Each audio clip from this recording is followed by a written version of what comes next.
In this guide, I'm going to show you guys how to claim copyright for your music on DistroKid. Let's get started. It's important to know that DistroKid does not register your copyright. As the creator of your original music, you automatically own the copyright.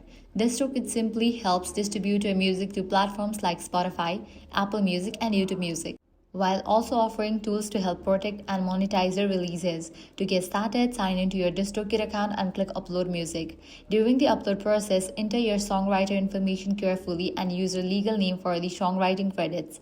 Make sure all names and spellings are consistent across your releases, as accurate metadata helps identify you as the rightful owner and ensures royalties are paid correctly. If available, you can also enable YouTube Content ID. This feature scans YouTube for videos using your music and can automatically place Content ID claims on eligible videos, allowing you to earn revenue from ads when your music is used. That's it. If this guide helped you out, do not forget to like, share, and subscribe.